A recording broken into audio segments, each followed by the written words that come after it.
Selamat pagi, Mr. Puji. Selamat pagi. Baik, mari kita mulai. Selamat pagi, teman-teman. Yeay, kata Raki tuh. Pagi. Selamat pagi ya. Semoga sehat selalu untuk kalian. Ya, selalu diberi kesehatan dan keberkahan oleh Tuhan.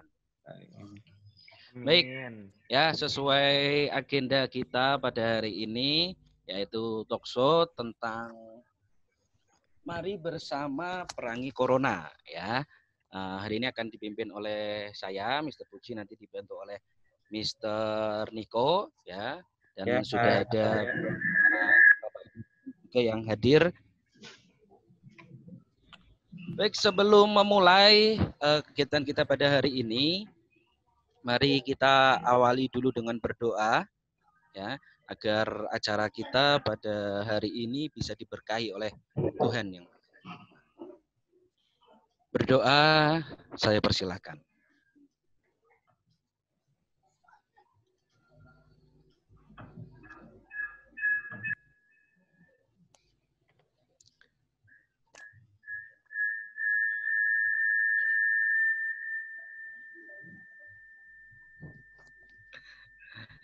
Baik, berdoa selesai.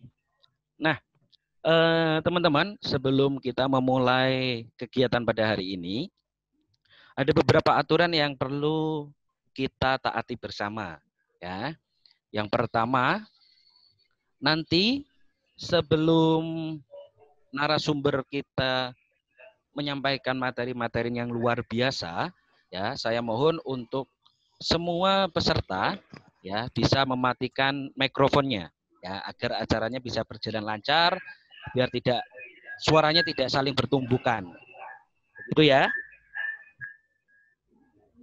Kemudian nanti apabila ada pertanyaan bisa disampaikan dengan cara menekan icon raise your hand ya, atau angkat tangannya ya itu nanti bisa ditekan. Nanti nunggu instruksi dari saya atau dari Mr. Niko, nah nanti bisa bertanya. Ya. Yang pasti ketika nanti bertanya jangan lupa mikrofonnya dihidupkan dan juga videonya juga biar bisa kelihatan siapa yang sedang berbicara. Biar nanti kelihatan cantik dan gantengnya ya. Meskipun belum mandi ya nggak apa-apa lah ya. Oke, selanjutnya, nah ini kita acara kemungkinan ya selesai pukul 11 ya. Jadi nanti tidak perlu tanya selesai sampai pukul berapa. Ya. Pokoknya diikuti saja. Tenang saja nanti acaranya insya Allah pasti akan menyenangkan dan sangat bermanfaat. Kemudian nanti apabila ada ingin ke toilet atau ingin minum ya silahkan langsung saja ya. Bisa izin via chat juga. Satu lagi ini yang paling penting. Absen ya. Nanti akan ada 3 kali. Ya, nanti akan ada di cek ya dari awal, kemudian nanti di tengah dan juga di akhir, dan itu nanti semuanya tersembunyi sehingga silahkan diikuti dari awal hingga akhir. Ya, apabila nanti ada yang meninggalkan room tanpa izin, nanti akan dapat hadiah dari Mr. Puji. Tapi kalau yang bisa mengikuti acara sampai selesai, nanti akan dapat apresiasi.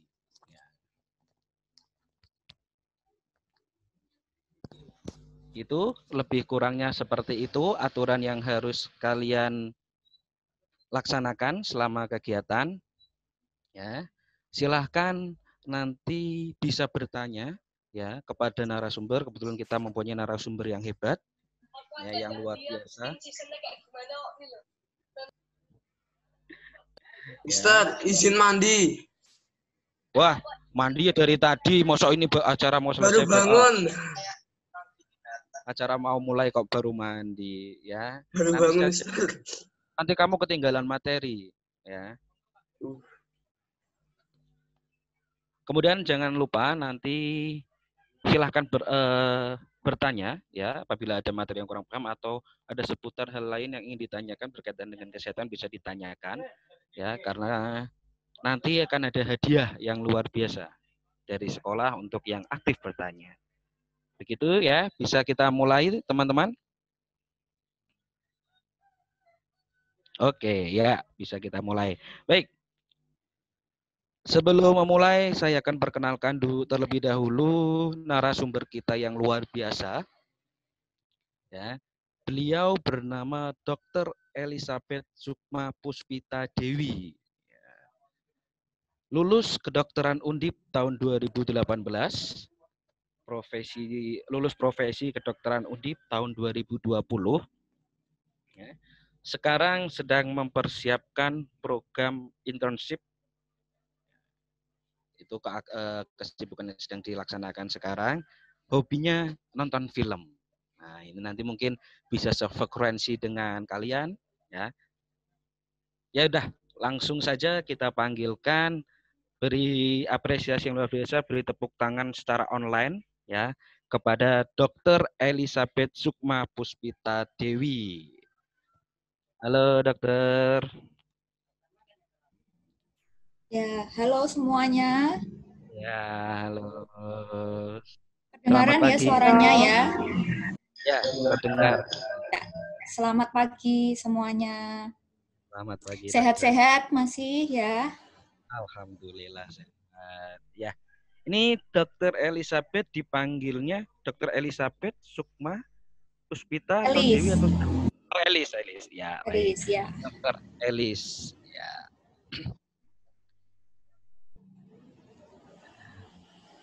Baik dokter, ya ini nanti kan kita akan berbicara tentang memerangi corona, bukan begitu ya dokter ya? Ya. Nah ini nanti mungkin teman-teman bisa diberitahu teman-teman dari Mondial SMP Mondial tentang gimana sih memerangi corona itu. Nah kira-kira tameng apa yang perlu disiapkan biar bisa terhindar dari corona? Karena menurut berita yang ada di media kan setiap hari selalu bertambah ini dokter. Ya, betul. Oke. Kira-kira bagaimana dokter, sudah bisa dimulai atau perlu dipersiapkan lagi? Oh sudah. Sudah ya. Siap. Baik, tanpa lama-lama karena ini informasinya sangat penting sekali, jadi langsung saja kita mulai ya. Untuk Dokter Elis, saya persilahkan untuk bisa menjelaskan. Ya, sebelumnya saya ucapkan terima kasih atas kehadirannya bersama-sama di talk show online ini. Juga terima kasih atas kesempatan yang telah diberikan kepada saya, kepercayaannya sebagai narasumber terkait tema kita hari ini, yaitu bersama perangi corona. Kurang lebih dalam 1 jam ke depan nanti, saya akan menjelaskan tentang corona ini. Mungkin pasti kalian kan sudah banyak, teman-teman semua mendapatkan informasi-informasi tentang pencegahan dan corona itu sendiri itu apa. Nah, saya nanti akan jelaskan mengenai tujuannya apa, terus tips-tipsnya seperti apa, alasannya kenapa, sehingga pada akhirnya kita melawan corona ini atas dasar dari kesadaran diri kita, tidak hanya sekedar karena disuruh pakai masker, disuruh ini, tapi memang karena kesadaran diri kita. Ya, langsung saja kita masuk ya. Yang pertama adalah kita sebutnya dengan COVID-19 atau COVID-19. Ini merupakan salah satu contoh dari coronavirus, di mana coronavirus ini merupakan suatu kelompok virus yang dapat menyebabkan penyakit, di mana penyakitnya terutama di saluran pernafasan. Jadi misalnya batuk, pilek, biasanya gejalanya seperti itu. Sebelumnya coronavirus sudah pernah ditemukan pada MERS atau Middle East Respiratory Syndrome, ditemukannya di Middle East, Timur Tengah, dan juga SARS, Severe Acute Respiratory Syndrome, itu pernah booming juga pada tahun 2002. Dan yang saat ini adalah jenis baru lagi yang disebut juga COVID-19, ditemukan pada 2019, berawal di Wuhan, Cina. Nah, coronavirus ini nyerangnya gimana? Dia nanti masuk, terutama melalui droplet itu, kemudian ke dalam paru-paru kita, dia menyerang sel-sel di dalam paru-paru, terutama menyerang silia-silianya. Silia ini fungsinya apa? Fungsinya untuk mengeluarkan benda-benda asing di dalam paru-paru kita. Nah, itu dirusak sama dia. Oleh sebab itu, makin lama makin rusak, tidak ada perlindungan pada paru-paru kita, maka mulailah muncul gejala. Biasanya paling sering itu kan gejala batuk ya. Nah, batuk itu sebenarnya adalah usaha dari paru-paru kita untuk mengeluarkan benda-benda asing tersebut. Nah, tapi tidak semua orang menunjukkan gejala. Nah, di sini kalau tanpa gejala bisa disebut dengan OTG, orang tanpa gejala. Lebih spesifik lagi, OTG ini pada orang yang tidak menunjukkan gejala, tapi ada paparannya. Misalnya petugas kesehatan, dokter, perawat, seperti itu. Paparannya ada, tapi dia tidak menunjukkan gejalanya. Sedangkan untuk yang bergejala dipisahkan menjadi ODP dan PDP. Di sini ODP dan PDP ini berdasarkan gejalanya. Nanti ada lagi kriterianya. Yang ODP ini biasanya lebih ringan dibandingkan sama yang PDP itu. Terus kemudian, kenapa kok ada yang tanpa gejala sama gejala? Ini biasa bisa dipengaruhi dua hal, yaitu usia dan penyakit komorbid. Yang pertama usia. Pada usia muda, sistem imun kita, sel-sel kita itu masih bagus. Jadi dia bisa menyeimbangkan, misalnya ada virus yang masuk, karena responnya masih bagus, imunnya masih bagus, dia akan bisa menyerang. Jadi probabilitas si virus ini untuk menyerang kita akan lebih sedikit, sehingga gejalanya bisa keluarnya ringan atau bahkan tidak sama sekali. Dibandingkan dengan usia tua, lansia, di mana respon imunnya sudah lambat, sel-selnya fungsinya semuanya sudah menurun. Jadi virus masuk ini responnya juga terlambat. Jadi udah responnya terlambat, untuk melawan pun juga tidak sekuat yang usia muda. Oleh sebab itu, makanya usia tua biasanya lebih memiliki gejala dan mungkin bisa lebih berat lagi gejalanya. Yang kedua, penyakit komorbid. Penyakit komorbid ini adalah penyakit kronis, sudah diderita lama, dan biasanya sudah minum obat rutin, kontrol rutin, contohnya misalnya kencing manis, terus hipertensi, penyakit jantung. Kenapa kok dia lebih cenderung akan menimbulkan gejala? Karena sama prinsipnya seperti tadi, di tubuh kita ini di tubuh pada pasien dengan penyakit komorbid itu sudah ada penyakit bawaan tertentu, bahkan tidak bisa sembuh. Jadi tubuhnya itu sudah sibuk mengurusi penyakit ini. Kemudian ditambah lagi ada virus datang. Jadi dia tidak bisa maksimal dalam menghadapi virus tersebut. Juga pada penyakit komorbid ini kan kondisi tubuhnya tidak baik, tidak sehat. Jadi virus akan semakin mudah menyerang dan gejalanya akan lebih tampak. Dan penyakit komorbid ini juga biasanya terjadi pada usia tua. Jadi bayangin aja, udah usia tua itu responnya lambat, fungsinya menurun, ditambah ada penyakit komorbid lagi. Jadi kayak pasti gejalanya akan lebih berat dan biasanya angka mortalitas atau angka kematiannya itu tinggi pada usia tua, apalagi disertai dengan penyakit komorbid. Sebagai contoh, untuk membayangkannya gampang, kebetulan keluarga saya ada yang kena bertiga. Pertama, mama saya itu dia kebetulan ada penyakit komorbid juga, yaitu kencing manis, sehingga gejala yang ditunjukkan itu sangat berat, bahkan harus dirawat di rumah sakit. Terus kemudian hasil lab, hasil foto toraks, gitu juga jelek semua. Tapi puji Tuhan sekarang sudah sembuh. Kemudian yang kedua adalah papa saya. Papa saya memang usianya tua, tapi tidak ada penyakit komorbid. Jadi gejala yang ditimbulkan ada dan jelas, tapi masih bisa dirawat di rumah. Masih bisa isolasi mandiri di rumah. Masih bisa jalan-jalan seperti itu. Tapi memang gejalanya beneran terasa, setiap malam tidak bisa tidur karena nyeri otot, seperti itu. Dan yang ketiga adalah kakak saya, masih muda. Jadi dia tanpa gejala. Hanya kebetulan instansi tempat dia bekerja itu mengadakan swab massal, pemeriksaan PCR massal. Dari situ baru kakak saya ketahuan bahwa dia positif. Padahal dia sama sekali tanpa gejala, tidak ada keluhan, bahkan hasil lab pun-nya bagus, dan juga hasil ronsennya juga pada paru-paru juga bagus, seperti itu. Nah, ini adalah gejala terseringnya. Biasanya demam, batuk, lemah, jadi kayak nggak ngapa-ngapain tapi kok cepet capek, terus sakit otot tadi, nyeri otot, nyeri sendi, seperti itu, dan kalau sudah parah, paling sering menimbulkan sesak. Sedangkan yang lainnya, ini tiap orang bisa ada, bisa tidak, itu bisa sakit kepala, kemudian ada pilek, nyeri tenggorokan, kemudian gangguan saluran cerna, ini bisa mual muntah atau diare. Kemudian juga kemampuan menghidunya berkurang, kemampuan mengecapnya berkurang, jadi makanan tuh terasa tidak enak. Nah, biasanya karena makanan nggak enak tuh orang jadi malas makan, dan itu bisa memperburuk keadaannya. Nah, kalau ini berdasarkan intensitasnya. Ada ringan, sedang, berat. Semuanya itu biasanya disertai dengan demam. Nah, tapi biasanya di berat itu demamnya lebih menetap. Sedangkan kalau ringan, seperti tadi, batuk, nyeri tenggorokan, hidung tersumbat, seperti itu. Tapi dia tanpa disertai penyakit komorbid dan pneumonia.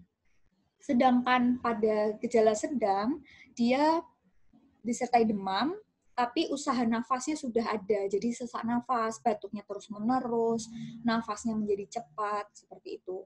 Kalau yang berat, ini biasanya kita mengetahuinya setelah melakukan pemeriksaan lebih lanjut, misalnya lab atau foto toraks, seperti itu.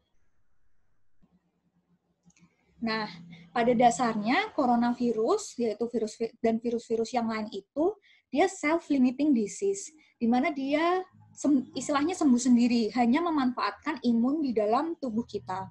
Obat-obat yang diberikan itu hanya untuk mengurangi gejala-gejala lain, misalnya kalau kita demam dikasih obat penurun panas, lebih ke seperti itu aja. Tapi tidak ada obat yang langsung menyerang virusnya. Terus kemudian yang karena mengandalkan imun, ditakutkan kalau tertularnya pada orang-orang yang tadi imunnya jelek, respon imunnya jelek, karena itu akan meningkatkan angka mortalitas. Oleh sebab itu, hal yang dapat kita lakukan yaitu mencegah penularannya itu. Dengan cara apa aja, ini yang biasanya sudah sering kita dengar ya, yaitu yang pertama cuci tangan. Kenapa cuci tangan? Salah satu cara si virus ini menular, yaitu dengan cara misalnya kita habis pegang laptop atau bolpen, terus kita ternyata mengandung ada coronanya, terus bolpen atau laptop itu dipinjam teman kita yang sehat, dia bisa terkena melalui itu. Nah, oleh sebab itu, cuci tangan ini yang paling digembor-gemborkan ya, karena itu hal yang mudah untuk dilakukan. Terutama pada saat tangan kotor, setelah bersin atau batuk, jelas ya, karena pasti dropletnya nempel di tangan. Kemudian mempersiapkan makanan. Kan kita nggak tahu sebelumnya habis pegang-pegang apa, ada coronanya atau enggak, jadi kita jangan lupa cuci tangan dulu. Sebelum dan sesudah makan, setelah dari toilet, setelah bersalaman atau bersentuhan dengan orang lain. Tapi kalau ini juga dari awal diusahakan jangan bersalaman ya, kan sekarang salamannya yang model namaste itu ya. Kemudian setelah menyentuh benda di tempat umum, sebelum dan setelah merawat orang sakit, ini ditakutkannya kita yang membawa ke mereka atau malah mereka yang membawa ke kita. Seperti kita tahu, kita juga dianjurkan ada yang menggunakan sabun, ada yang menggunakan hand rub atau hand sanitizer. Kira-kira lebih bagus mana sih? Jawabannya adalah yang menggunakan sabun dan air mengalir. Kenapa? Karena sabun memiliki pengikat lemak, di mana si virus ini pelindungnya itu adalah lemak. Jadi dengan mencuci pakai sabun, pengikat lemak yang ada sabun, dia akan mengikat lemaknya si virus, sehingga virusnya akan terurai dan kemudian akan larut di dalam air saat kita membilasnya itu. Kemudian untuk caranya nanti ada videonya. Untuk waktunya kan 20 detik, itu kalau saya pribadi biasanya menghitung, jadi satu tahap dihitung 5 kali. Misalnya usap-usap dulu berarti 1, 2, 3, 4, 5. 1, 2, 3, 4, 5. Seperti itu seterusnya, sesuai dengan tahap-tahapannya. Ini saya akan kasih videonya. Untuk cara mencuci tangan antara yang menggunakan sabun dan hand sanitizer itu sama ya, cuman bedanya dia pakai alkohol, yang satu pakai sabun itu tadi.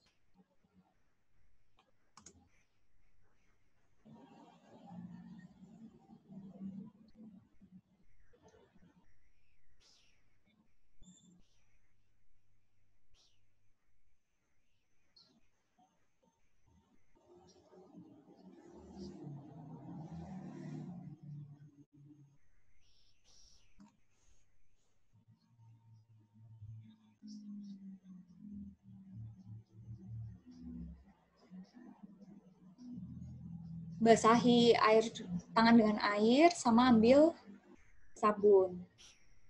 Pertama telapak tangan,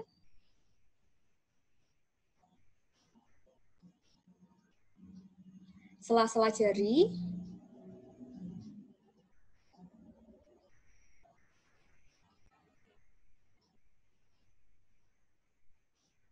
masih antara sela-sela jari. Itu gerakan mengunci.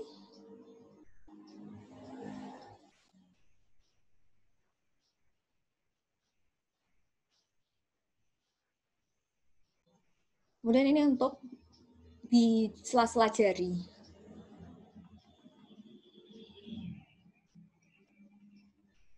Nah, kemudian dibilas.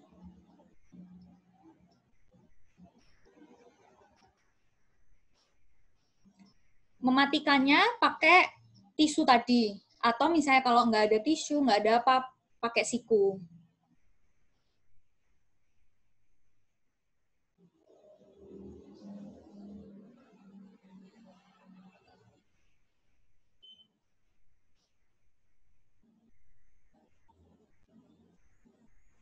Ya, langsung next ya.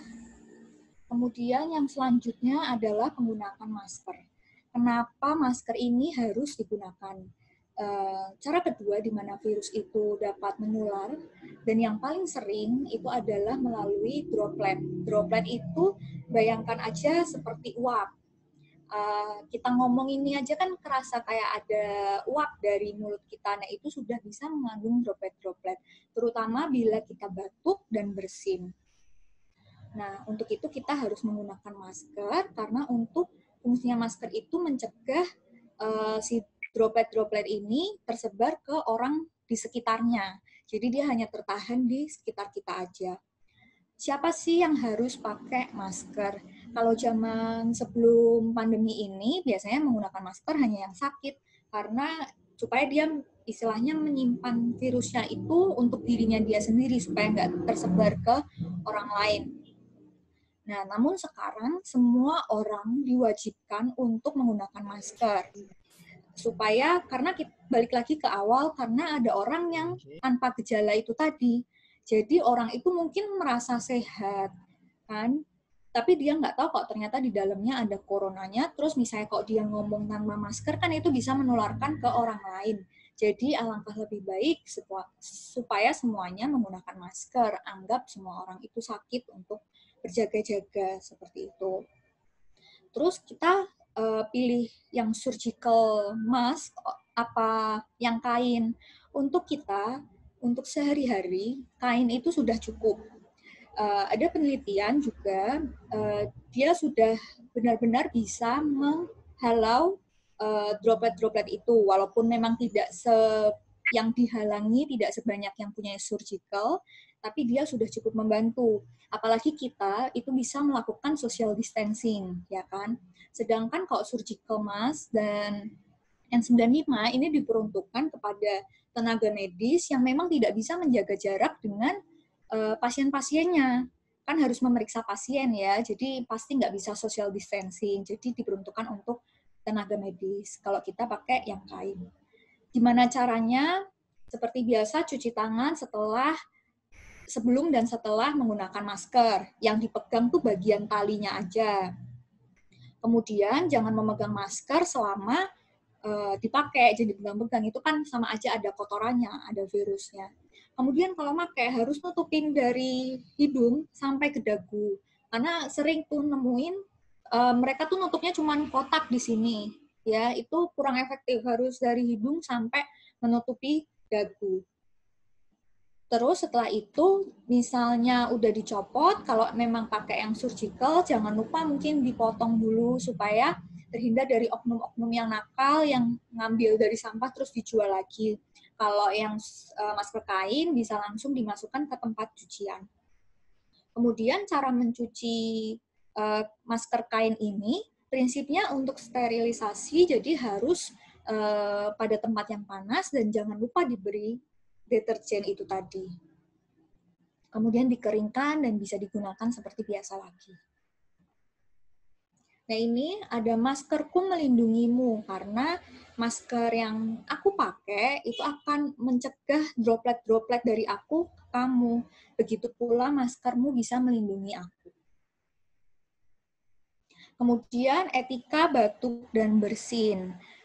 Kenapa ini dilakukan tadi? Karena penularan bisa melalui droplet-droplet yang kita hembuskan lewat batuk dan bersin. Kalau sudah pakai masker ya sudah bisa dibilang oke lah.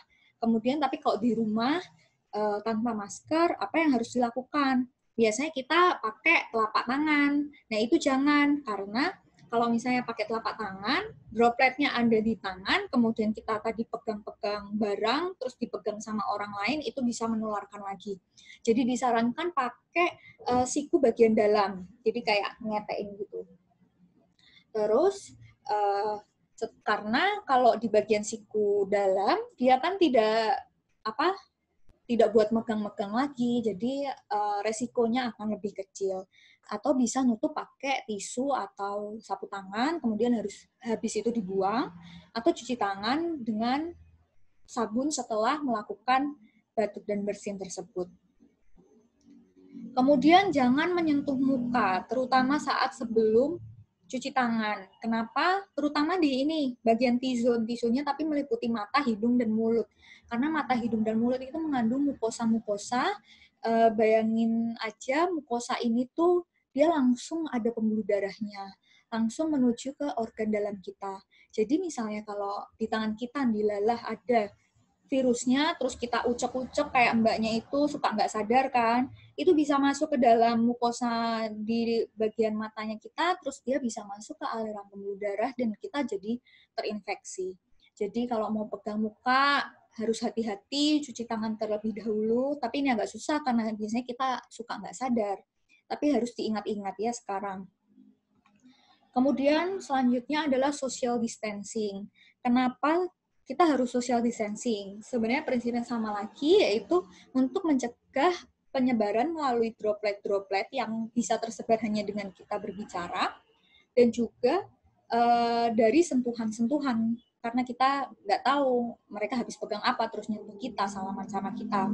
Jadi jangan berlibur dulu atau naik angkutan umum, karena biasanya sek-sekan kan. Jangan ke tempat yang ramai, terus harus dibatasin jarak antara satu dengan yang lain. Nah ini jaraknya sekitar minimal banget itu 1 meter, tapi kalau bisa sebenarnya dianjurkan adalah 2 meter. Kenapa kok 2 meter? Karena menurut penelitian terjauhnya kita bersin atau batuk itu dropletnya sampai ke 2 meter. Jadi sebisa mungkin kalau bisa berjarak 2 meter, 2 meter, tapi minimal ya 1 meter nggak apa-apa. Ini misalnya di tempat umum lagi belanja, lagi duduk, kalau udah disilang-silang tempat duduknya ya jangan didudukin, harus tetap pisah walaupun mungkin datangnya sama orang tua, sama teman sendiri. Terus ini ya, yang walaupun kita masih muda, merasa imunnya bagus, tetap jangan, karena kita bisa juga tertular. Kalau tertular kita nggak tahu terus menularkan ke orang lain juga. Kemudian tadi itu prinsip-prinsip pencegahan secara spesifik dari coronanya. Sekarang kita akan masuk ke bagaimana kita bisa menjaga imunitas kita, terutama saat kondisi di rumah saja. Karena imunitas merupakan salah satu kunci utama dalam melawan corona tadi. Nah, biasanya di rumah, sekarang sering di rumah kegiatannya apa? Kan main game, atau nonton film, atau tidur-tiduran aja, rebahan-rebahan aja. Nah, itu merupakan termasuk dalam sedentary life, di mana di luar jam tidur, kalori atau energi yang kita keluarkan itu sangat sedikit. Nah, efeknya kemana sih obesitas ini? Kenapa kok takut sama obesitas? Karena obesitas ini bisa menyebabkan penyakit-penyakit kronik, penyakit-penyakit komorbid tadi. Bisa jantung, stroke, kencing manis, hipertensi. Nah, supaya tidak terjadi hal ini, kita walaupun di rumah aja tetap harus be aktif. Jadi tetap melakukan aktivitas fisik supaya penyakit-penyakit ini bisa diminimalisir resikonya. Be aktif dengan cara apa? Tentu saja dengan salah satunya berolahraga. Berolahraga ada prinsip-prinsip olahraga, yaitu baik, benar, terukur, dan teratur. Baik minimal 30 menit per hari. Ini bisa dipecah-pecah, nggak harus 30 menit langsung. Kemudian intensitasnya sedang berat. Benar itu disukai. Jadi misalnya pilihlah olahraga-olahraga yang disukai. Kalau nggak suka, terus kita malah terpaksa stres, ya percuma kita olahraga kalau badannya dalam kondisi stres. Kemudian sesuai kapasitasnya. Kita bisa mengukur apakah kita bisa olahraga yang berat banget, atau dari pelan dulu, seperti itu. Jangan dipaksakan. Kemudian terukur, itu dengan cara menghitung nadi. Kita harus tahu dulu nadi maksimal kita berapa, yaitu caranya 220 dikurangi usia. Anggap aja misalnya usianya 20, berarti nadi maksimalnya adalah 200.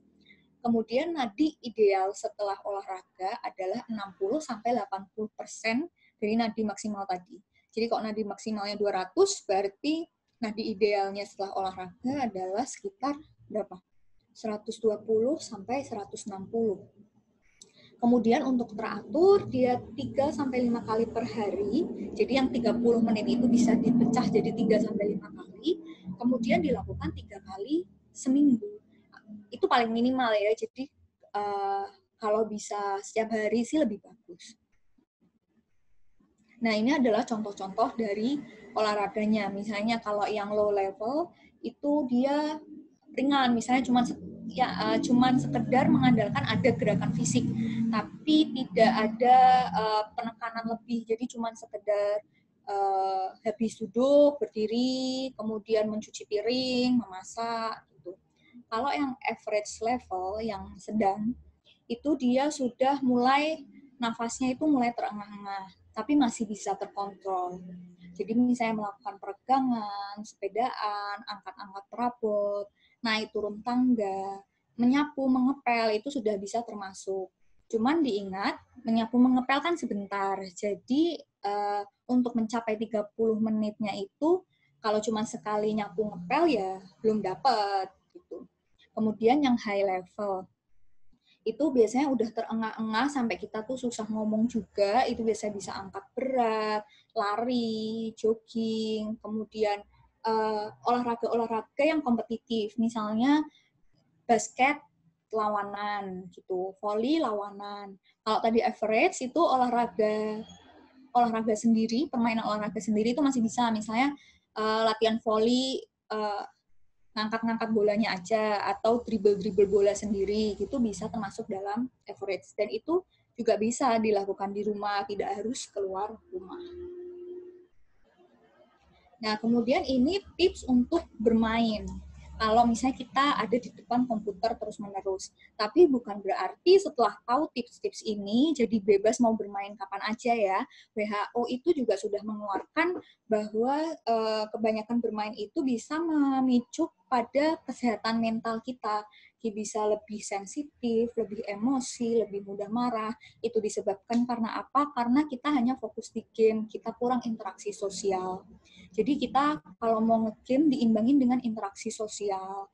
Kalau misalnya bosan, bisa nanya, mama masak apa, aku bantuin masak, gitu-gitu. Jadi waktu untuk gamenya ini bisa seimbang dengan interaksi sosialnya.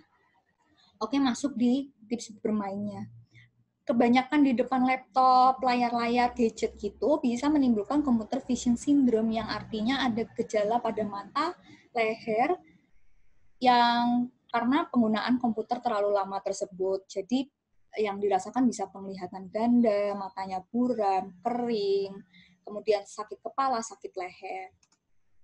Nah, ini adalah saran yang baik, misalnya mungkin orang tuanya ada yang juga bekerja lama di depan komputer, jangan lupa untuk selalu berkedip, posisi duduknya juga yang benar, jarak antara layarnya juga diatur, jangan lupa pakai filter radiasi buat laptop atau gadgetnya, kemudian cahaya di kamar juga diatur, kemudian kalau menaruh materi, misalnya mau ngetik, itu juga posisinya yang enak. Jangan sampai bikin leher kita tuh tegang, butuh usaha yang keras. Kemudian jangan lupa selalu istirahat. Nah, kapan aja istirahat kalau kita di depan komputer? Ini ada rule of 20.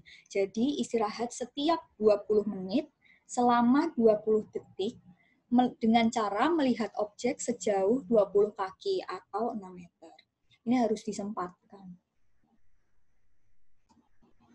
Nah, kemudian untuk asupan nutrisi sendiri, di sini ada 10 pedoman gizi seimbang ya. Jadi makanannya harus beraneka ragam dan harus batasi manis, asin, dan lemak. Kemudian jangan lupa beraktivitas fisik untuk menjaga berat badan. Kemudian makan lauk pauk berprotein tinggi, cuci tangan pakai sabun, jangan lupa sarapan dan minum air putih, makan buah dan sayur. Kemudian jangan lupa sekarang dibiasakan membaca label kemasan.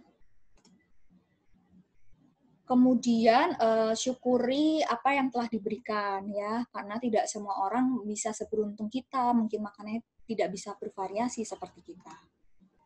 Nah, ini ada piramida di mana kalau dari bawah ini adalah konsumsi yang utama, yang paling dibutuhkan, paling banyak, hingga yang atas yang paling sedikit bahkan harus dihindari.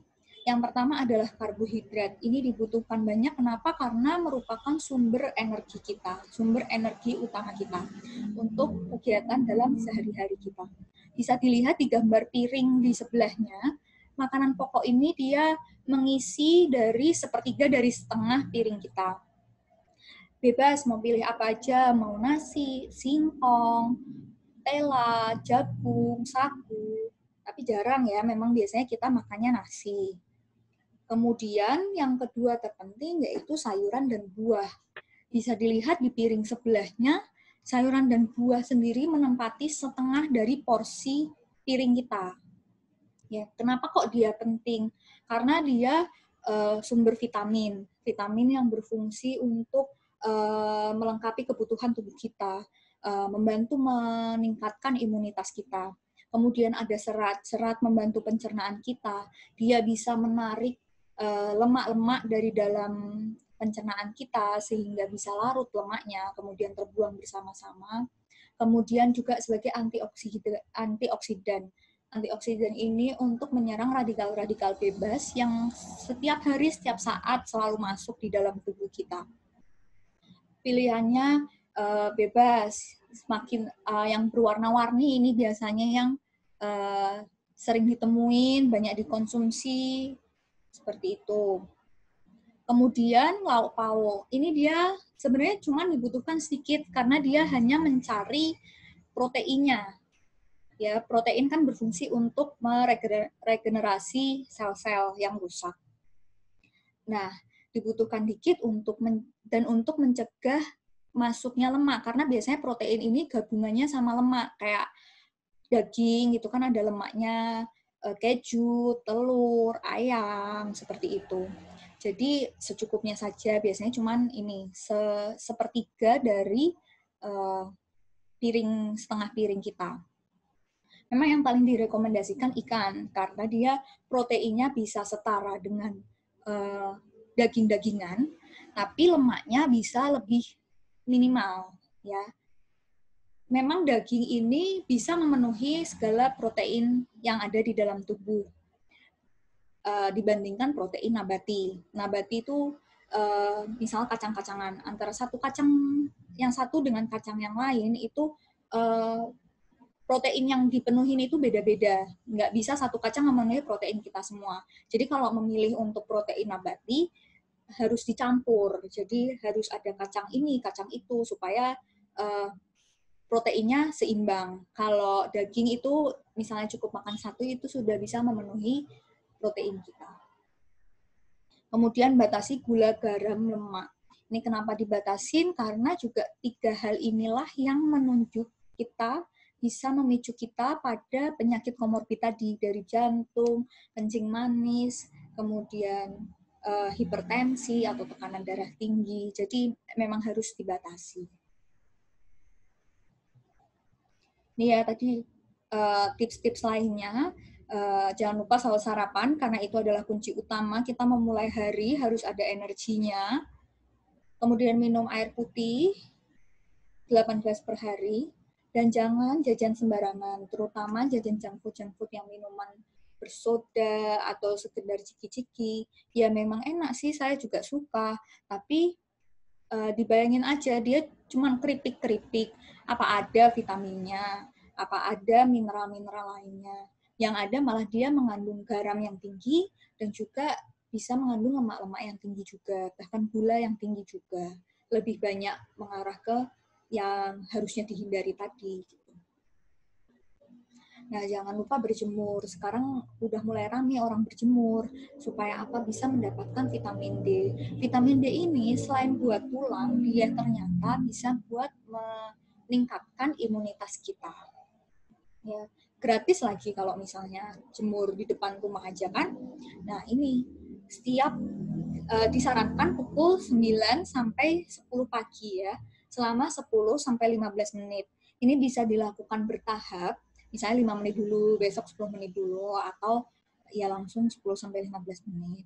Terus untuk bagi kalian yang mungkin sensitif terhadap sinar matahari, yang baru kena sinar matahari, udah merah-merah kulitnya, cekit-cekit kulitnya, itu disarankan lebih durasinya diperpendek, tidak apa-apa, atau memilih jam yang lebih pagi, mungkin jam 8, seperti itu. Terus kemudian kita masuk kepada new normal yang sebentar lagi mau tidak mau akan kita hadapi ya. New normal ini adalah kondisi di mana kita harus hidup berdampingan dengan corona ini. Kenapa kita harus hidup berdampingan? Karena corona ini diprediksi akan sulit hilang, apalagi di negara kita yang merupakan padat penduduk. Akan sangat sulit sekali untuk hilang. Oleh sebab itu, mau tidak mau kita cepat atau lambat kita akan menghadapi new normal. Karena vaksin pun butuh bulan bahkan tahunan untuk dapat digunakan secara global. Kemudian untuk di sekolah sendiri, nah sama seperti tadi, jangan lupa pencegahannya, selalu cuci tangan, rajin-rajinlah cuci tangan. Kemudian selalu pakai masker, jangan lupa etika batuk dan bersihnya, jangan tiba-tiba suka sentuh muka, harus diingat-ingat nggak boleh sentuh muka ya. Kemudian social distancing, mungkin yang biasanya suka, kalau di sekolah kan salaman-salaman sama guru, jadi pakai salaman yang namaste-namaste aja, atau mungkin nunduk, misi bu, misi pak, gitu. Untuk sekolahnya sendiri mungkin bisa dilakukan desinfeksi secara rutin, misalnya setelah kegiatan belajar mengajar atau sebelum kegiatan. Kemudian hindari kegiatan yang masih mengumpulkan banyak massa. Kemudian dilakukan pengukuran suhu, misalnya pada awal masuk sekolah bagi murid dan stafnya. Kemudian juga penyediaan fasilitas di sini, terutama pada cuci tangan. Jadi supaya anak-anak nggak harus ke toilet untuk cuci tangan. Jadi mulai diperbanyak tempat cuci tangan di tempat yang strategis. Kemudian mungkin bisa diberi media-media poster cara mencuci tangan yang benar, poster untuk selalu mengingatkan kita pakai masker, seperti itu. Dan misalnya sakit, istirahat aja di rumah. Karena kita nggak tahu sakit kita tuh apa, ya kan. Kalau dulu misalnya sakitnya cuma dikit-dikit kan, masih niat ya masuk sekolah gitu. Tapi kalau nanti lebih baik tidak sampai bisa ditegakkan kalau bukan corona. dan hindari stigma ya. Jadi misalnya kalau teman-temannya ada yang nggak masuk, terus habis itu padahal nggak ada hasil coronanya, itu terus kita ejek-ejek kalau dia corona, terus habis itu pas dia masuk hasilnya padahal sudah negatif, tapi kita jauhi dia, kita merasa lah kan dia kemarin corona nanti nularin aku gitu, nggak boleh ya itu. Nah ini yang harus diingat besok kalau misalnya new normal pada sekolah sudah diberlakukan, tasnya akan semakin berat ya. Jadi masker jangan lupa, dan masker cadangan dan kantong untuk buang maskernya. Kemudian jangan lupa bawa tisu, baik itu tisu kering dan tisu basah. Tisu basah di sini saya anjurkan untuk tisu yang ada alkoholnya ya, supaya bisa sekalian untuk bersihin permukaan-permukaan seperti itu. Kemudian semprotan desinfektan, kalau mau bawa sendiri nggak apa-apa, sabun cair dan hand sanitizer. Kemudian jangan lupa bawa alat makan dan botol minum sendiri dan alat ibadah sendiri. Jangan pinjam-pinjam dari orang lain. Kemudian pakai outer, jaket, atau kardigan supaya tidak terpapar langsung di kulit kita. Kemudian helm pribadi. Jadi kalau naik ojek online sekarang harus pakai helm pribadi ya, nggak usah ngandalin bapaknya ngasih helm. Kemudian ini tote bag buat belanja kalau diperlukan, dan kalau misalnya memang punya bisa pakai alat bantu buka pintu supaya kan yang buka pintu kan orang banyak.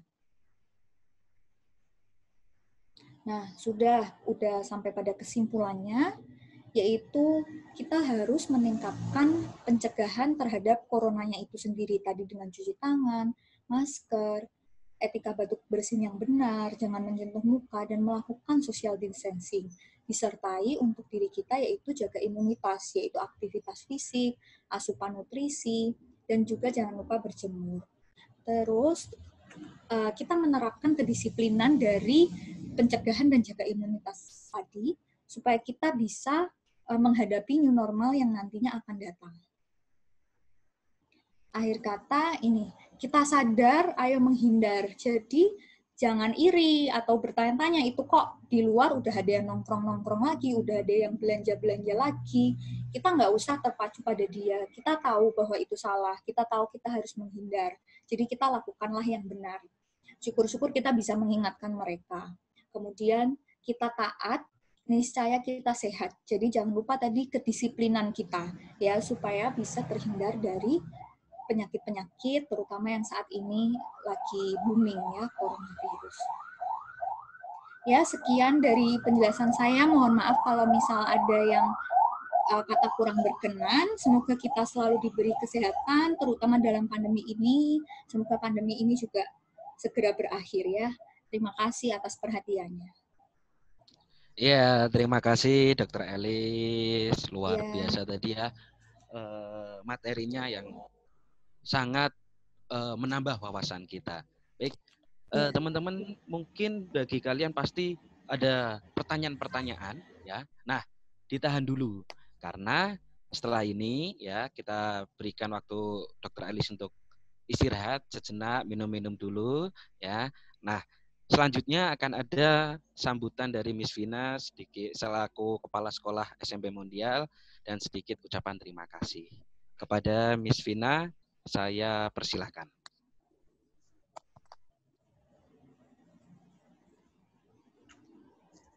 Selamat pagi Bapak Ibu Guru. Selamat pagi Miss Vina. Selamat pagi Bu Dr. Elis. Selamat pagi. Selamat pagi anak-anak sekalian. Pagi. Oke, anak-anak dan Bapak Ibu Guru serta Dr. Elis juga masih dalam keadaan yang sehat-sehat ya? Alhamdulillah sehat. Ya, puji Tuhan. Hari ini kita bisa berkumpul di sini mendapat ilmu baru, pelajaran baru dari Bu Dr. Elis mengenai banyak hal. Yang pertama tadi Bu Dr. Elis sudah menjelaskan karakteristiknya virus corona itu gimana sih? Gejalanya apa saja?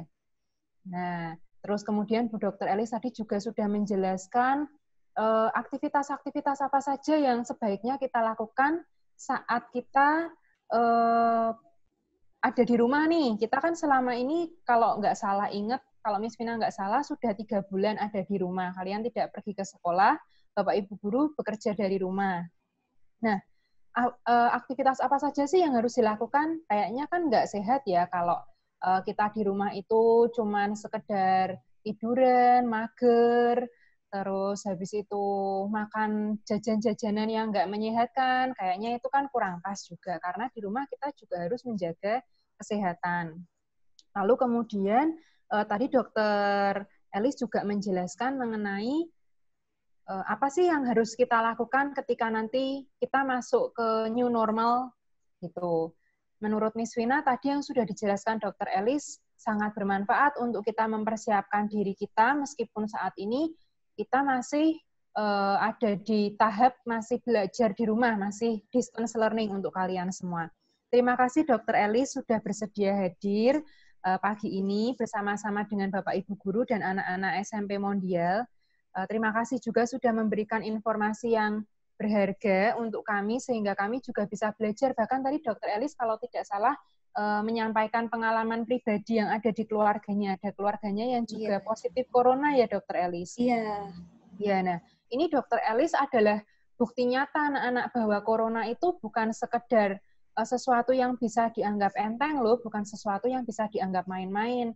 Tapi Miss Vina juga percaya kalau anak-anak semua itu sudah teredukasi dengan baik. Pasti orang tua kalian juga sudah menginformasikan kepada kalian bahwa virus corona ini bukan virus sembarangan. Mungkin kalau ada orang yang di luar sana menyepelekan, mungkin masih ada yang kemarin jalan-jalan keluar kota, jalan-jalan belanja baju mungkin, belanja-belanja yang non-esensial gitulah istilahnya ya. Kita jangan ikut-ikutan, karena kita tahu itu bukan hal yang perlu kita lakukan, itu bukan hal yang benar. Jadi, Miss Vina percaya bahwa anak-anak semua, juga Bapak Ibu Guru, semua menyayangi anggota keluarganya. Jadi karena kita sayang dengan orang tua kita, dengan saudara-saudara kita, kakek nenek kita, yuk kita sama-sama menjaga diri kita, nggak usah melakukan hal-hal yang tidak perlu, atau patuhi protokol kesehatan yang sudah ditetapkan oleh pemerintah, yang sudah ditetapkan oleh WHO. Gitu anak-anak. Tadi sepertinya ada beberapa yang bertanya tuh, misalnya, sebentar, ada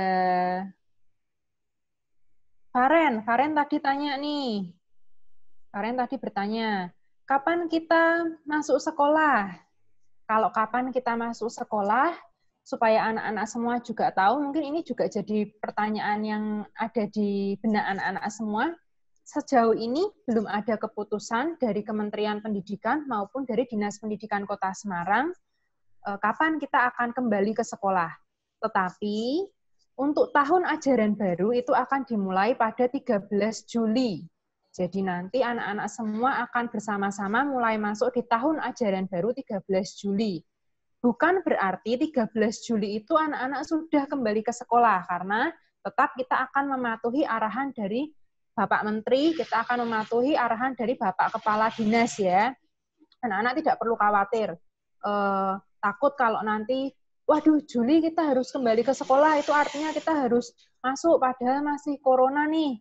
Nggak perlu khawatir. Pasti bapak-bapak yang di atas sana sudah mempertimbangkan dengan baik, sudah memperhitungkan matang-matang kesiapan sekolah-sekolah yang ada di Indonesia, di Kota Semarang, maupun anak-anak sekalian. Jadi, kesimpulannya, jawaban dari pertanyaan Faren tadi, sejauh ini belum ada penjelasan, belum ada informasi resmi kapan anak-anak kembali datang ke sekolah. Tapi kalau kembali belajar, nanti tanggal 13 Juli kita sudah akan memulai tahun ajaran baru. Dari anak-anak mungkin ada yang mau ditanyakan terlebih dahulu ke Miss Vina, mumpung kita lagi bisa ngobrol-ngobrol nih. Ya, silakan pada teman-teman kelas 7, 8, dan 9. Mungkin ada yang mau bertanya pada Miss Vina. Nah, mumpung bertemu, ya, mumpung bisa berinteraksi, silakan. Nah, itu ada dari Komang, Miss. Oke, dari Komang. Miss, jadi sekarang kita boleh pakai jaket.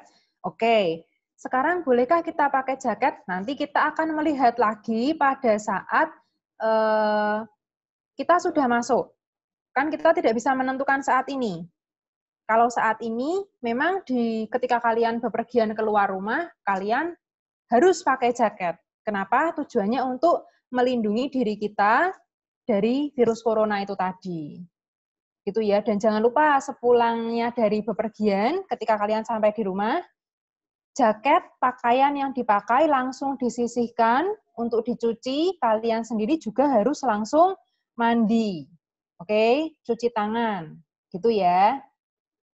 Oke, jadi kesimpulannya pertanyaan dari Komang tadi belum bisa dijawab karena kita belum tahu ketika nanti new normal apakah kita akan seperti apa. Oke anak-anak, kita tunggu saja. Untuk sementara kita patuhi protokol, pakai jaket ketika kalian bepergian keluar rumah. Pakai masker juga jangan lupa, ya.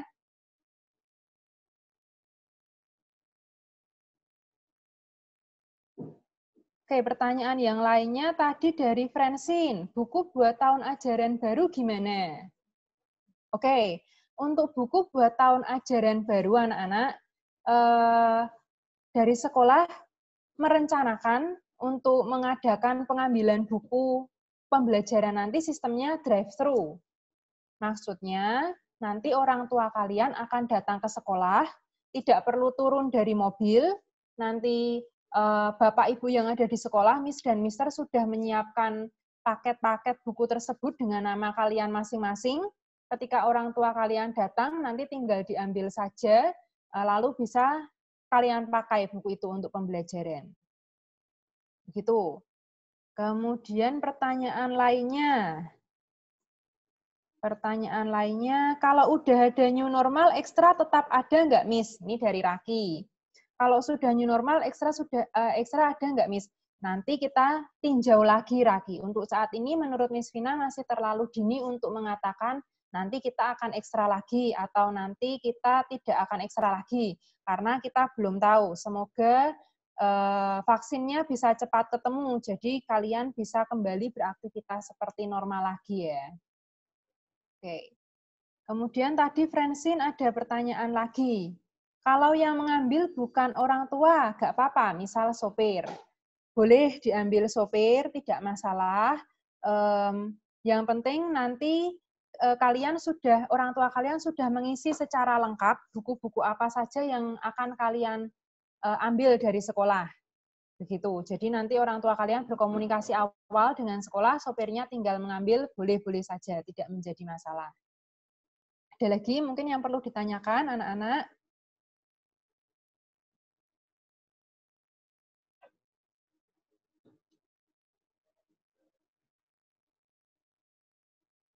Baiklah, kalau sepertinya tidak ada yang perlu ditanyakan lagi ya, Mr. Puji.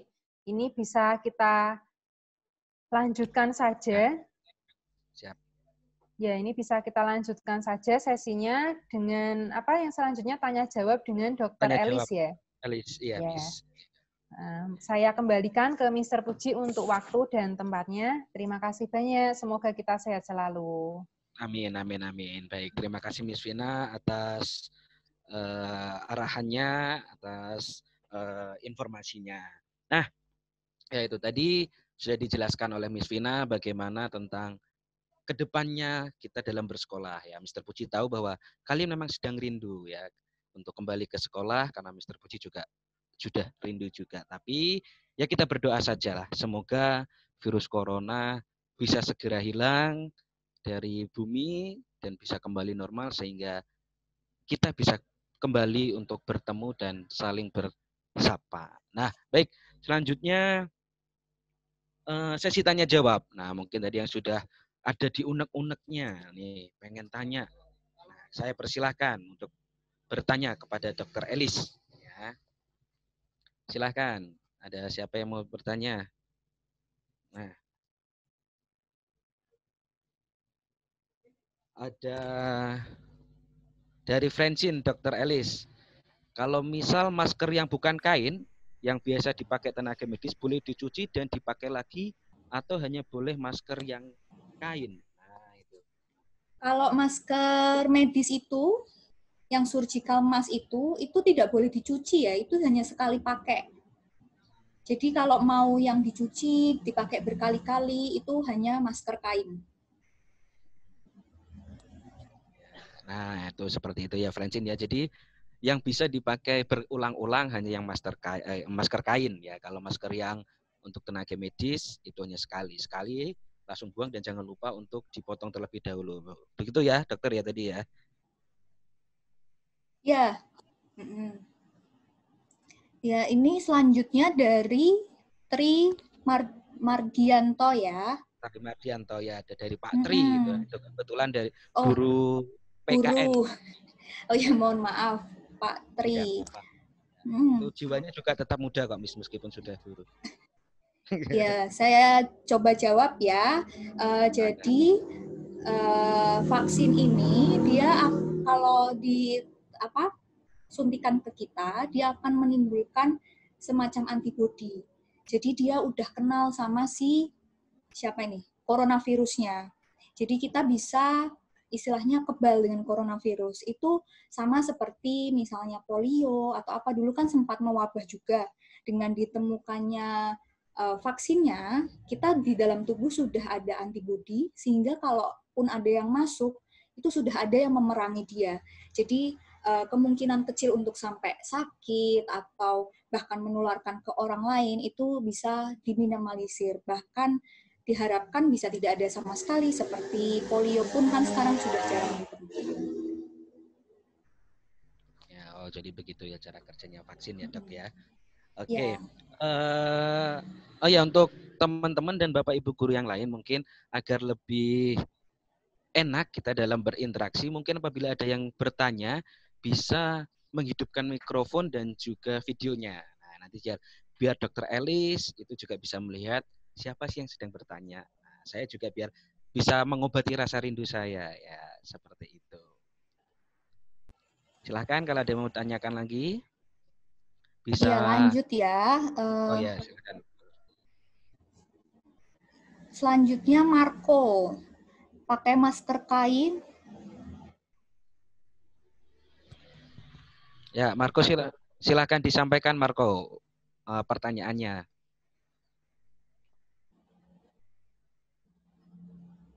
Cek Marco.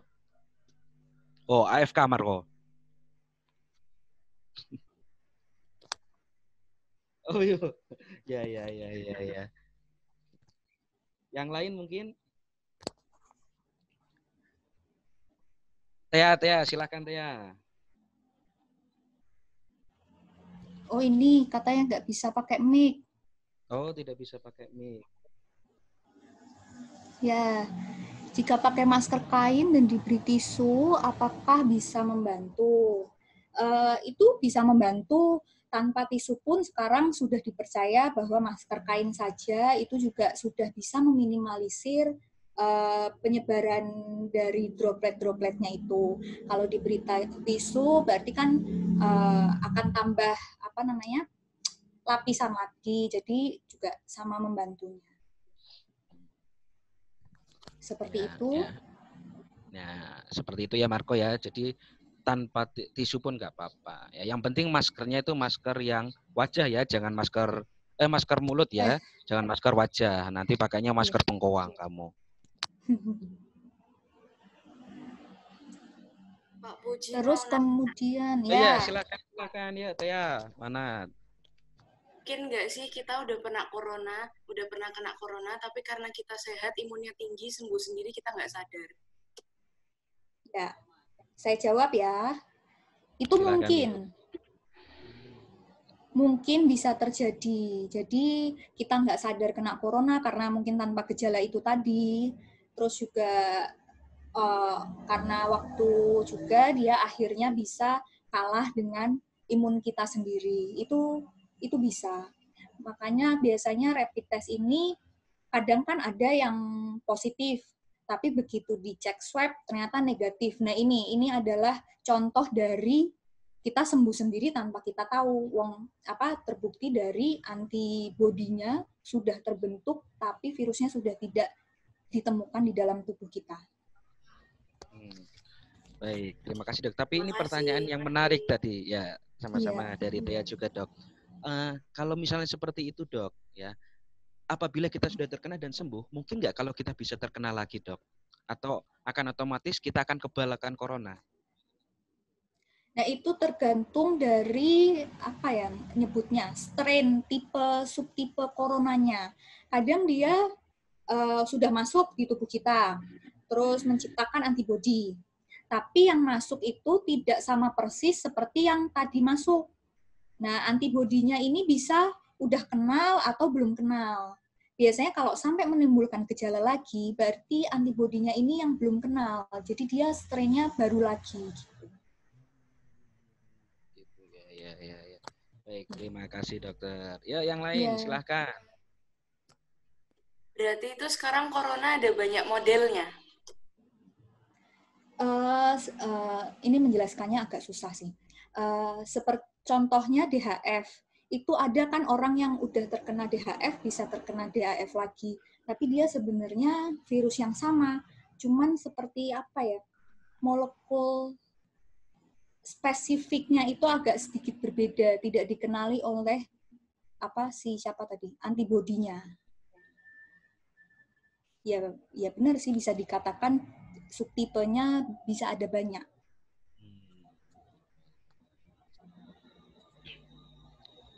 Oke, begitu Teh ya? Ya, Sudah Pak. bisa dipahami. Terima kasih. Baik, silahkan selanjutnya.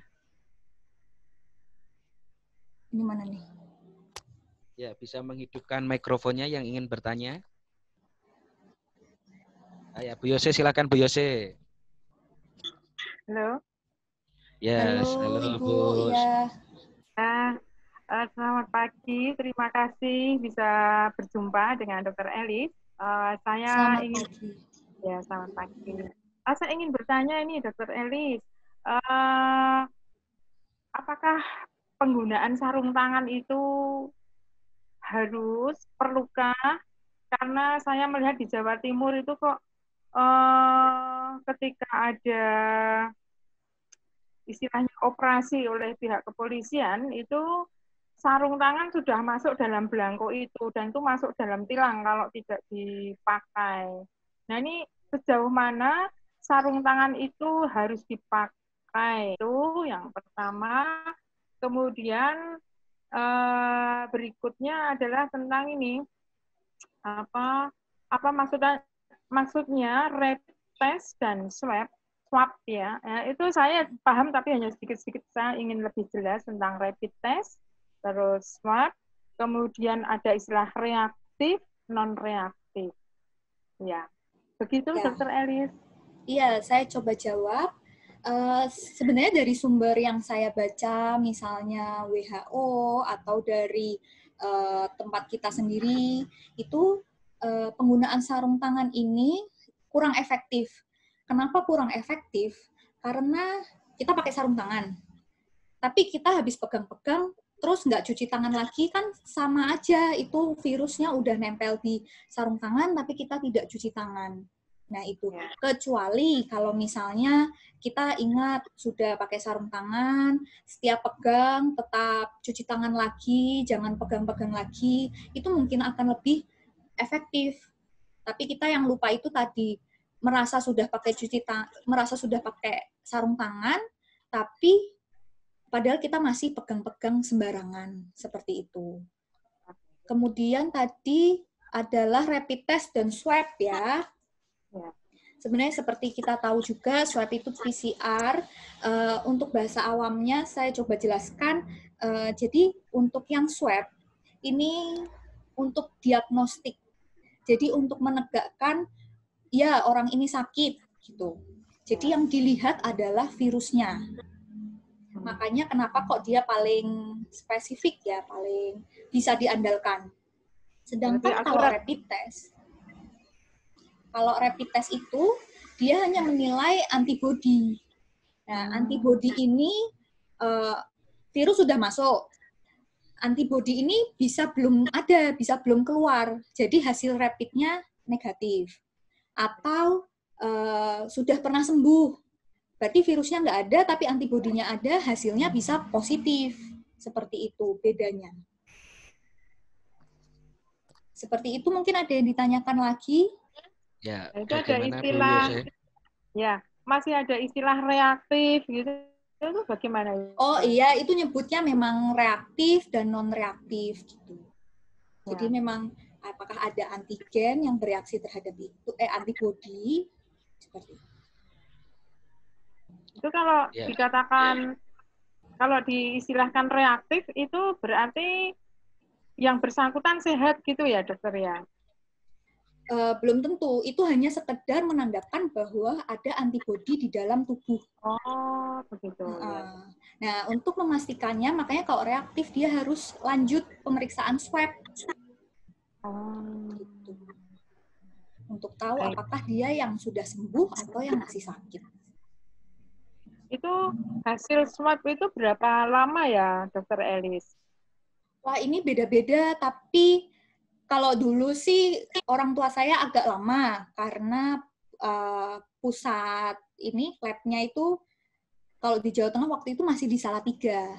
Tapi sekarang kayaknya sudah lebih banyak, jadi mungkin akan lebih cepat, nggak sampai sebulan, cuman nggak bisa mungkin satu minggu gitu, karena lab yang terbatas dan pemeriksaan yang banyak. Boleh saya bertanya satu lagi aja, Dokter Elis? Monggo, Ibu. Ini sehubungan dengan orang-orang yang rentan terkena COVID. Dikatakan balita dan di atas 50 berikut karena ada penyerta. Ini kan sebetulnya sangat mengkhawatirkan. Apakah ini memang begitu apa ya, membuat kita selalu waspada, sampai-sampai saya pun juga untuk melayat ke saudara atau tetangga lain RT pun jadi tidak berani karena sudah ada yang mengatakan bahwa ini rentan, maka tidak boleh mendekat. Memang sampai sebegitunya ya, Dokter Elis, bagaimana itu? Ya, karena terutama untuk usia tua dan penyakit komorbid ini, karena berdasarkan analisis kasus, itu juga yang kematiannya tinggi, rentan keparahannya tinggi, itu memang yang pada usia tua atau dengan penyakit komorbid.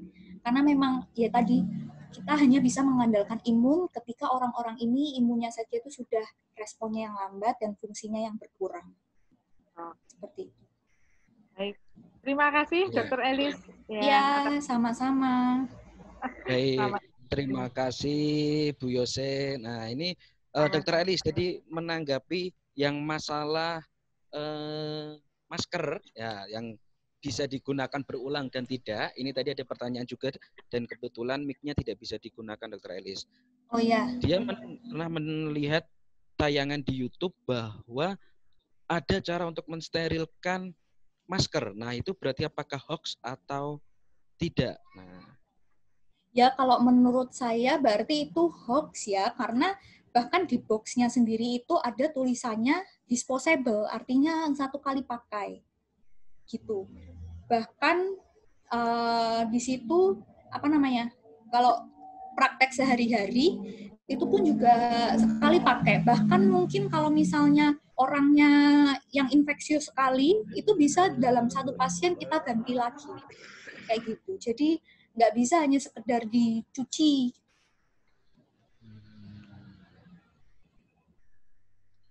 Oke, nah wah ini banyak sekali yang mic-nya rusak ya ini ternyata ya, sehingga harus bertanya via chat, Dok. Via chat, iya. Iya. Ya semoga saja mic rusak itu tidak hoax juga ya.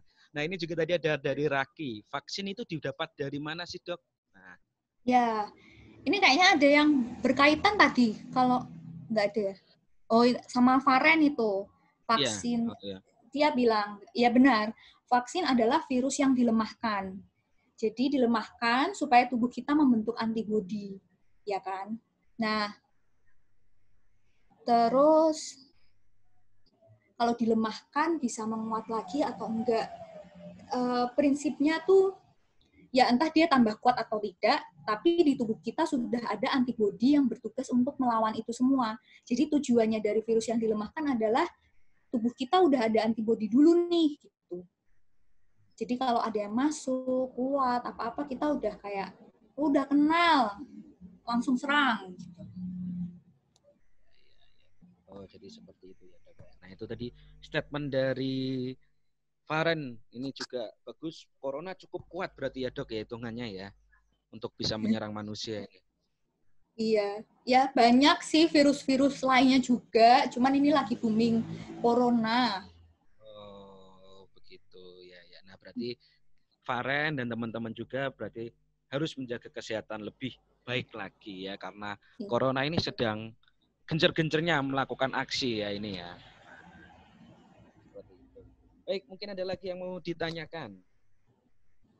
Silahkan. Oh ya, silakan disampaikan Mr. Niko. Selamat pagi.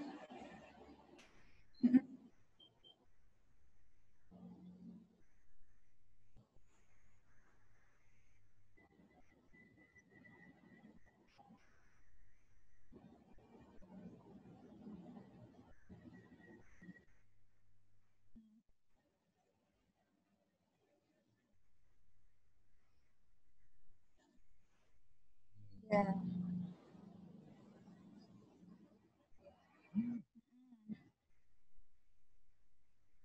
Oh iya.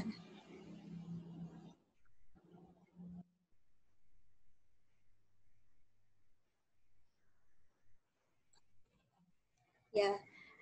Kalau menurut saya pribadi itu lebih ke salah istilah ya. Jadi dia tuh bukan membunuh coronanya secara langsung, tapi lebih ke imunnya kita. Jadi misalnya makan buah membunuh corona, itu sebenarnya bukan membunuh corona, tapi menguatkan imun kita. Jadi bisa lebih banyak. Kalau misalnya protein yang rusak bisa langsung segera diganti. Jadi untuk siap berperang lagi seperti itu. Tapi kalau membunuh virusnya itu ya nggak ada, obatnya saja untuk virus tidak ada, kan hanya mengandalkan imun seperti itu. Kalau untuk yang direbus sampai suhu tertentu itu sih secara umum juga tadi fungsinya adalah menjaga dari bakteri-bakteri lain juga dan memang meminimalisir kesehatan dari makanan itu sendiri seperti itu. Jadi nggak spesifik tentang coronanya.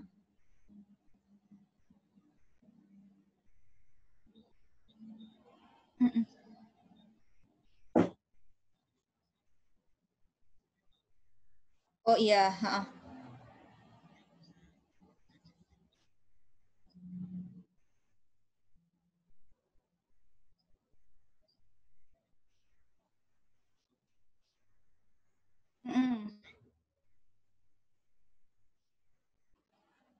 oh ya.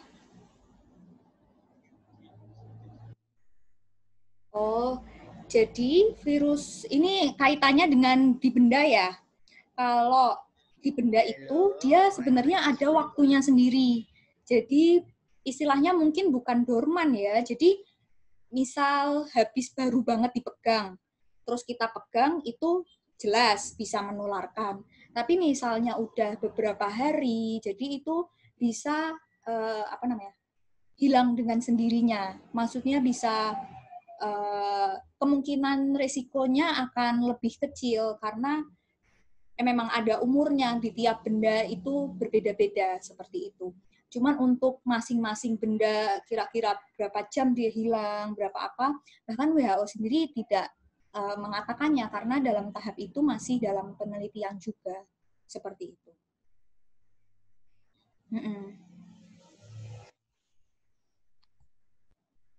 Stevinca tadi pertanyaannya, sebentar saya cek dulu tuh. Langsung saja Stevinca bisa disampaikan.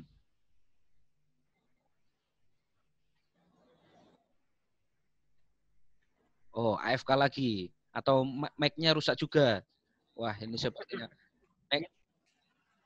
mic-nya rusak kok jadi marak sekali ini.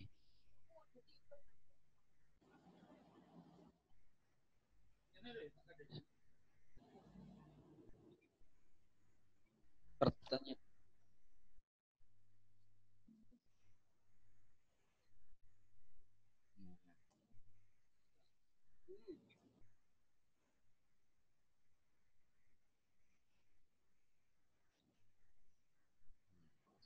Ini sebenarnya saya bingung definisi bekas itu apa ya? Maksudnya bekas luka atau tanda dari dalam tubuh kita?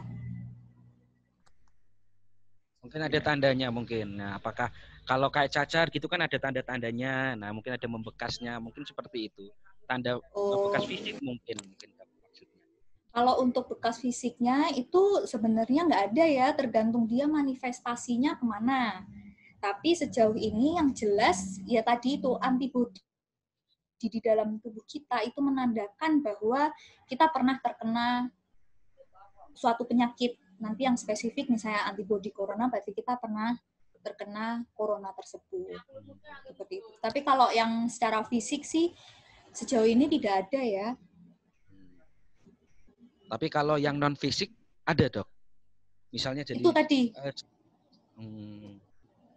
antibodi, lebih di antibodinya.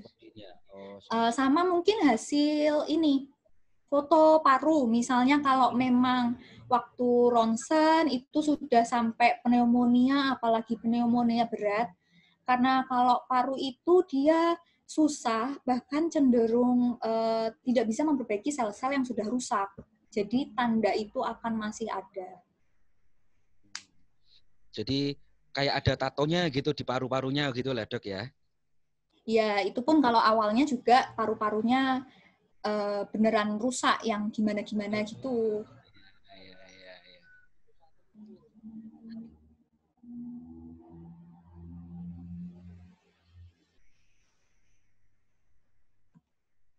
Ya, baik. Tadi sepertinya Alden mau bertanya. Silahkan Alden. Bisa dihidupkan mic-nya. Atau rusak juga mic-nya?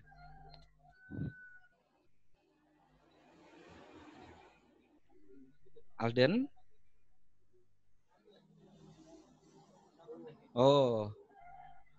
Iya dong, harus bicara.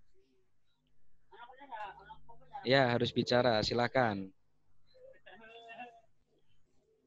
Halo? Ya, silakan Alden. Dok, kalau kayak sudah new normal, boleh main sport dengan teman nggak? Dok, kayak bola basket itu body contact. Kayak kena teman atau keringatnya teman. Kalau new normal itu harus kayak pakai APD kalau main sport yang body contact nggak, Dok? Sebenarnya saya yakin walaupun sudah new normal, hubungan yang seperti itu tetap harus dihindari ya. Tapi misalnya pun terjadi, sebenarnya kunci utama adalah cuci tangan. Kalau misalnya sudah pakai APD pun, APD kan nanti kita ngelepasnya juga pakai tangan, pakai apa, itu nanti jatuhnya sama aja. Dan juga pakai APD-nya yang jelas ya, yang tadi misalnya masker atau apa, tergantung olahraganya ya. Tapi kalau masalah bersentuhan dengan keringat atau apa, itu memang yang paling efektif sebenarnya adalah rajin-rajin cuci tangan. Seperti itu. Ya, jadi seperti itu ya Alden ya. Jadi mungkin untuk ya sama-sama untuk body contact-nya dihindari terlebih dahulu karena virusnya akan cukup berbahaya. Ya kalau pengen basket mungkin hanya main-main sendiri dulu saja ya. Nunggu sampai virusnya benar-benar hilang. Nah, nanti baru bisa sparring lagi. Nanti bisa dengan Mr. Puji sparringnya ya. Oke, tadi selanjutnya ada Francine ya. Silakan. Nah, tadi ini Francine katanya mic-nya sudah bisa ini ya, sudah tidak bermasalah. Nah, berarti sudah bisa mengeluarkan suara dan menunjukkan wajah indahnya. Silakan Francine. Halo. Ya, halo. Dokter, kalau habis pergi keluar, terus kita pulang ke rumah, kita cuci barang sama baju kita harus dipisah sama barang-barang lain atau disamakan tidak apa? Sebenarnya kalau tidak ada kepastian atau konfirmasi barang kita terpapar oleh pasien positif, itu disamakan tidak apa-apa. Tapi dengan tadi untuk menjaga keamanan, misalnya airnya jangan air dingin, paling enggak 50 atau 40 derajat. Misalnya kalau di mesin cuci kan suka ada pengaturan suhunya itu. Tapi kalau paling aman sih memang lebih baik dipisah. Kalau dipisah, kalau yang udah yakin nggak ada paparan, bisa cuci seperti biasa. Yang kira-kira habis dari luar dengan air hangat lagi, seperti itu. Kuncinya dengan air hangat ini sih. Oke, ya jadi kuncinya tetap jaga kebersihan ya tadi dengan air hangat seperti itu Dok ya. Ya, ini pertanyaan cukup menggelitik ini dari Raki ya. Kalau misal kita habis keluar rumah bawa HP, terus HP-nya ada corona, berarti HP-nya dicuci. Ya, kamu tahu dari mana HP-nya ada corona? Apa kamu mau swab test dulu untuk HP-nya? Ya itu kalau bagaimana itu Dok? Kalau kayak gitu. Ya itu sudah dijawab oleh temannya. Ya. Bisa tisu basah yang mengandung alkohol atau alkohol swab itu yang udah dikotakin. Tapi kalau sekarang sih biasanya orang keluar tuh udah diplastikin dulu HP-nya. Gitu. Atau kamu tidak usah keluar lagi, gitu saja. Nah, itu lebih baik. Ya. Baik, berhubung sudah pukul 10, untuk unek-unek dari teman-teman, untuk segala pertanyaan, saya tahu mungkin masih banyak, tapi mohon maaf karena kita terbatasi oleh waktu, sehingga mau tidak mau kita harus berakhir sampai hari ini. Ya, terima kasih Dr. Elis untuk semua ilmu-ilmunya, sangat berharga bagi kami dapat wawasan baru ya, dan untuk teman-teman tetap jaga kesehatan. Ya, sekali lagi terima kasih Dr. Elis.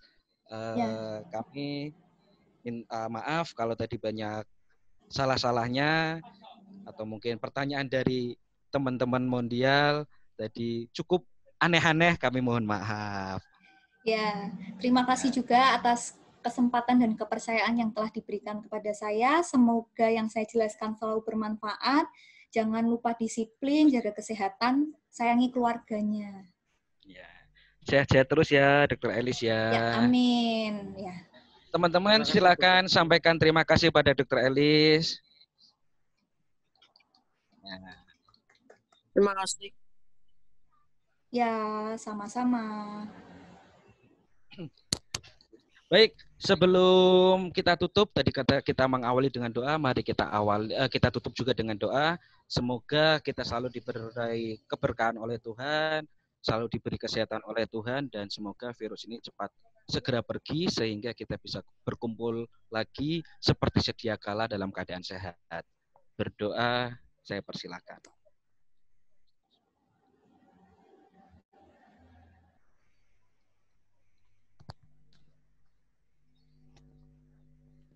Baik, berdoa selesai.